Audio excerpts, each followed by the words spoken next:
오늘은 7월 12일 고린도후서 3장 12절부터 18절까지입니다. 12절입니다. 우리가 이 같은 소망이 있으므로 담대히 말하노니. 바울이 뭐라고 말합니까? 우리에게는 소망이 있다. 소망이 있으니까 내가 이렇게 담대히 말한다 라고 말하는데요. 이게 무슨 말이냐면 구약과 신약을 계속해서 비교해서 얘기하는 겁니다. 그리고 우리에게 소망이 있다는 것은 무엇이냐면 하나님의 영광에 참여할 만한 소망이 있다라고 표현하고 있는 거예요. 자, 성도는요, 하나님의 영광에 참여하는 존재입니다. 내가 예수 그리스도를 믿음으로 말미암아 내가 죄를 깨달아요. 죄를 깨달으면 뭐하죠? 회개합니다.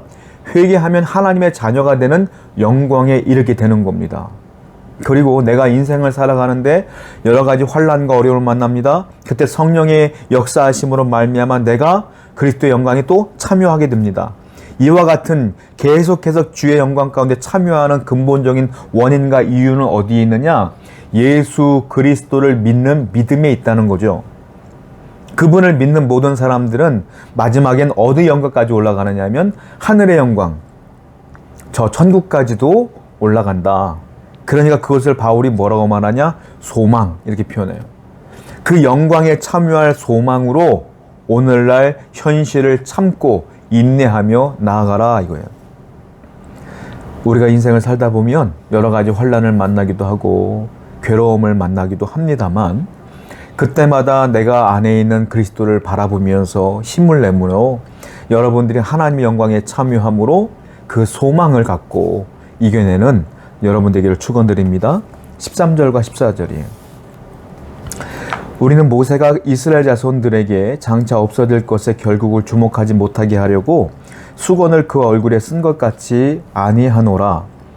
그러나 그들의 마음이 완고하여 오늘까지도 구약을 읽을 때에 그 수건이 벗겨지지 아니하고 있으니 그 수건은 그리스도 안에서 없어질 것이라.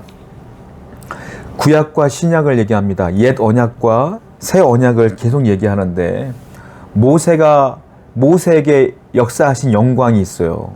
구약에 보면 모세가 하나님의 성전에 나가서 성막에 나가 기도했을 때 하나님의 영광이 임했습니다. 그때 너무 얼굴이 밝으니까 사람들이 못 쳐다봐요. 그래서 어떡하죠? 모세가 수건으로 얼굴을 가립니다.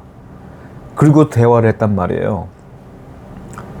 그 영광을 두려워했던 것이죠. 그런데 그 영광까지도 수건에 가려졌던 그 영광도 언젠가는 없어져요. 하나님이 일시적으로 주신 영광이기 때문에 없어져요. 그런데 구약을 바라보고 있는 그 율법학자들, 서기관들, 바리새인들 이런 사람들이 복음을 증거하고 있는 바울 일행들, 예수 그리스도를 증거하고 있는 이 사람들을 막 잡아서 죽이려고 하는 상황 아닙니까? 그리고 비난하는 상황 아니겠어요? 바울이 뭐라고 말하냐면 그 예수님의 그 복음, 그게 새 언약인데 그 복음의 영광을 구약의 영광으로 끼워 넣으려고 하는 거야, 자꾸. 수건으로 자꾸 감추려고 하는 거야. 그러니까 그 영광으로 수건을 자꾸 감추려고 하니까 문제가 되는 건 아니겠느냐라는 거예요. 여러분, 우리는요, 예수 그리스도를 바라봄으로써 내 편견과 아집이 다 없어져야 되는데 이 사람들은 예수 그리스도를 계속 배격하면서 그리스도를 자꾸 수건 가려져 있는 그 영광 가운데 끼워 넣으려고 하니까 모든 것들이 잘못돼 보이는 거예요. 그리스도 안에 있으면 모든 것이 밝아지고 모든 것이 보여요. 모든 것이 허용되어져요. 그런데 내가 그리스도 안에 들어있지 못하면 내 편견과 아집에 의해서 모든 것들을 내 맘대로 판단한다는 거예요.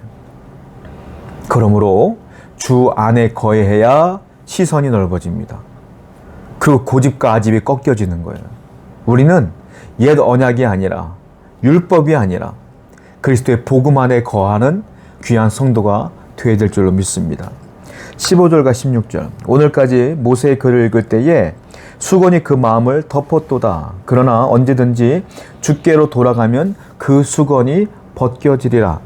계속 그 모세의 수건 얘기를 하고 있죠. 여전히 그리스도의 복음을 읽을 때 수건이 덮여져 있기 때문에 못 알아듣는 건 아니겠느냐? 그럼 그 수건이 어떻게 벗겨지겠어요? 내가 예수 그리스도 안으로 돌아갈 때에 그분께 나아갈 때 그 가려져 있던 수건이 벗겨질 것이다. 그럼 모든 것들이 다 보일 것이다 라고 하는 거예요. 즉 바울이 말하는 건 예수 안에 모든 것이 있다. 예수 안에, 그 복음 안에 모든 것이 있으니 복음으로 돌아와라. 예수 그리스도를 믿어라. 이 얘기를 계속하고 있는 거예요. 17절, 주는 영이시니 주의 영이 계신 곳에는 자유가 있느니라. 주는 영이시니 주님의 영이 계신 곳에는 자유가 있다. 자, 율법은요, 나를 자꾸 정죄하는 게 율법이에요. 율법은요, 나를 자꾸 죽여요. 왜? 내가 못 지키니까 죽는다는 거야, 자꾸. 그러니까 내 영혼이 자꾸 죽어. 근데 주의 영이 계시는 곳에, 그리스도의 영, 복음, 예수 그리스도가 있는 곳에는 자유가 있느니라. 왜? 내가 죄인이었는데 그 예수 그리스도를 믿음으로 말미암아 죄가 용서함 받아. 그래서 죄로부터 자유가 생겨. 주의 영이 있는 곳에만 자유가 있는 것이니라. 인간은 다 죄성이 있는 죄인이에요. 우리는 어떻게 자유를 누릴 수 있느냐? 딱 하나 방법밖에 없어요. 주님을 믿는 거예요. 그 복음을 믿는 거예요. 주님 안에 있는 거야. 그럴 때 내 죄가 주님 안에서 용서함 받고 내가 죄로부터 자유함을 얻게 되는 것이다. 그러므로 오늘도 예수 그리스도를 꼭 붙들고 사시는 여러분 되기를 축원드려요. 마귀는 우리에게 정죄감을 줘요. 네가 이 죄를 졌잖아. 이 죄를 졌잖아. 아니에요. 예수 믿는 여러분들에게는 자유함이 있어야 돼. 그 죄를 죄구나 회개함으로 용서함 받음으로 다시 자유함을 누리며 그리스도께 나가야 된다는 거예요. 18절, 우리가 다 수건을 벗은 얼굴로 거울을 보는 것 같이 주의 영광을 보매 그와 같은 형상으로 변화하여 영광에서 영광에 이르는 곧 주의 영으로 말미암음이니라. 자, 그리스도 안에 들어오면, 예수 그리스도를 믿으면 그동안 가려져 있던 그 수건이 벗겨진다는 겁니다. 그러면 어떤 일이 벌어지냐면 그 영광에 내가 어떻게 합니까? 영광을 보매, 이렇게 써 있어요. 영광을 본다는 건 어떤 뜻이냐면 그 영광에 참여한다는 거예요. 그 영광에 참여한다는 건 어떤 뜻이냐면 죄가 있는 사람이 하나님의 영광에 어떻게 참여할 수 있겠어요? 참여할 수 없어요. 그럼 어떤 일이 벌어져요? 내가 예수 그리스도를 믿으면 내가 죄인인 걸 알아. 내 안에 성령께서 알게 해주셔. 그럼 내가 회개할 거 아닙니까? 그럼 내가 변화되어지는 거예요. 거룩한 삶으로 바뀌어져. 그러면 내가 그 영광을 보며 영광에 참여한다. 다른 말로 말하면 예수의 복음을 받아들인 사람들은 삶이 변화된다. 또 변화된다. 계속 바뀐다. 계속 변화된다. 그러면 영광에서 영광으로, 영광에서 영광으로, 그리고 하늘나라의 영광까지 간다. 올바른 신앙은요, 그래서 변화되는 삶이 뒤따라야 되는 것입니다. 사랑하는 성도 여러분, 오늘도 여러분들의 삶이 주님으로 말미암아 변화되어야 돼요. 참지 못한 자가 참아야 되고, 분노했던 자가 또 참아야 되며, 인내하지 못했던 자가 믿음으로 인내하는 자가 되어야 되며, 슬펐고 두려워와 떨던 자가 그리스도로 말미암아 소망을 품는 자가 되어야 되는 거예요. 그렇게 변화된 삶으로서 주님께 나아가시길 바랍니다. 기도합시다. 주님을 믿음으로 우리 마음 가운데 영광이 나타나길 원하고 내 삶 속에 주님의 영광이 드러나길 원합니다. 예수님의 이름으로 기도드렸습니다. 아멘.